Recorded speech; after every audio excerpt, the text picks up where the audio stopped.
সাদিক কায়েম কি দাওয়াত দেয় নাই ভাই আপনাকে তার বিয়ায়? এই জন্য রাগ খুব ঝাড়লেন নাকি? জামাত শিবিরের নেতা কর্মীরা প্রচুর সেক্সুয়ালি ফ্রাস্ট্রেটেড। সাদিক কায়েমকে বিয়ে দিল, খুব ভালো করছেন, এবং ওকে একটা না 4টা বিয়ে করায় দেন। সেক্সুয়ালি ফ্রাস্ট্রেটেড হওয়ার কারণে তারা অন্যের মাকে মানে সেক্স করতে চায়, অন্যের ওয়াইফকে সেক্স করতে চায়, তাদের এই আকাঙ্ক্ষা। আমি জামাতের আমিরকে বলবো, আপনাদের কর্মীদেরকে তাড়াতাড়ি বিয়ে করায় দেন, দরকার হলে তাকে 3টে 4টে করে বিয়ে করে দেন। তারপরেও এগুলো রাখেন না। এগুলো ফরহাদ না তারে বিয়ে, সাদিক কায়েমকে বিয়ে দিল, খুব ভালো করছেন, এবং ওকে একটা না 4টা বিয়ে করায় দেন।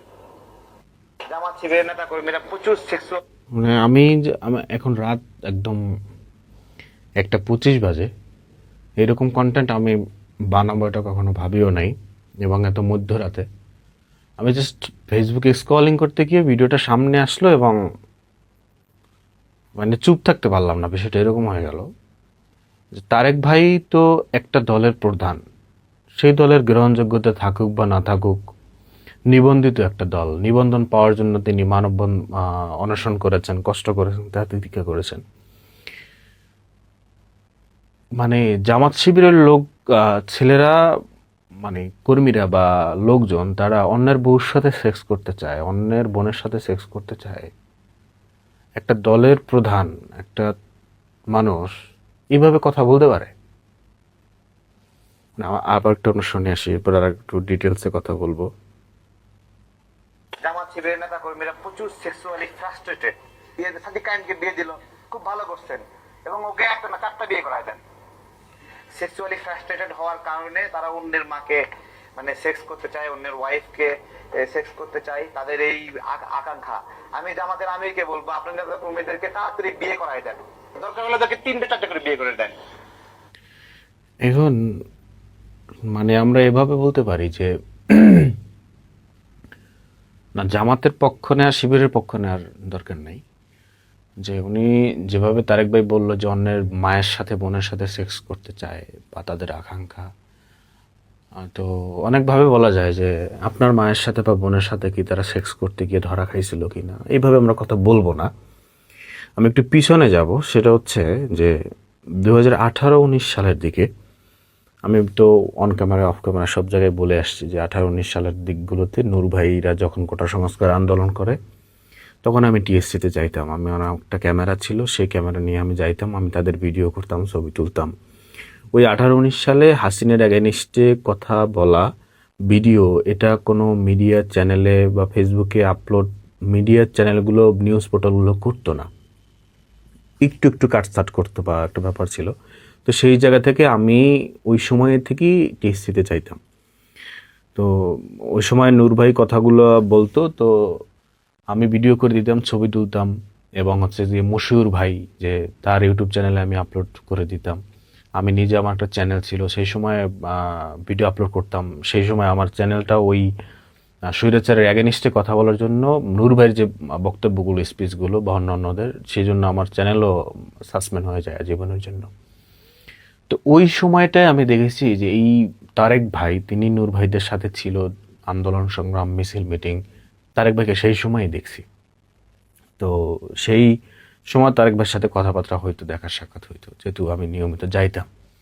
কিন্তু তারেক ভাই এইভাবেও কথা বলতে পারে, মানে জামাত শিবিরের যে আমিরকে অনুরোধ যে 4টে বিয়ে করাই দেন, সেটা আলাদা ব্যাপার। কিন্তু আমি যাতে স্তব্ধ, আমি ফেসবুক স্ক্রলিং করতেছি, হঠাৎ সামনে আসার পর আমি জাস্ট প্রতিবাদ, নিন্দা জানানোর জন্য এই ভিডিওটা করা। যে তারেক ভাই, মানে আমরা যদি আর একটু শুনি, জাস্ট ঘৃণা ছাড়া।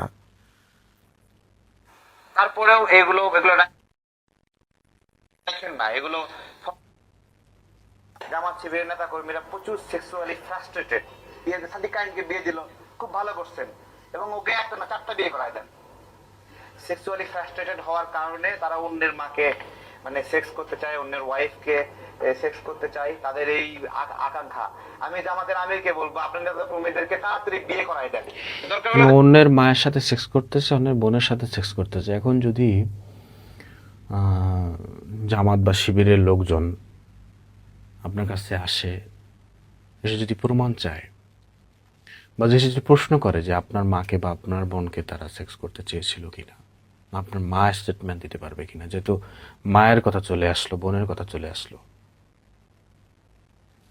তারেক ভাই বলি কি, আমি আপনার চেয়ে বয়সে অনেক ছোট। রাজনীতি, আমি নিজে রাজনীতিবিদ না, আমি কন্টেন্ট ক্রিয়েটরই। তো আমি যে বলবো যে রাজনৈতিক পরামর্শ দিচ্ছি বিষয়টা এরকমও না, সেই যোগ্যতা আমার হয় নাই। তো ওই জায়গাটা থেকে বলবো তারেক ভাই, আপনার রাজপথের আন্দোলন সংগ্রামগুলো দেখেছি।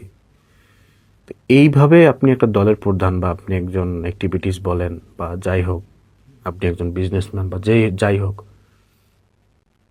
আপনি জামাত ইসলামী বিদ্বেষী হতেই পারেন, ইসলাম বিদ্বেষীও হতে পারেন, যাই হতে পারেন, কিন্তু এই জামাত শিবিরকে এইভাবে বলা যে তারা অন্যের বউর সাথে সেক্স করতে চায়, বোনের সাথে, মায়ের সাথে সেক্স করতে চায়, তারেক ভাই বলি কি, মহান আল্লাহ তাআলা এই কথাগুলোকে এলাও করবে না। এই দিনই দিন না তারেক ভাই। আপনার মুখে দাড়ি নাই, আপনি কিন্তু দাড়ি শেভ করেন ভাই।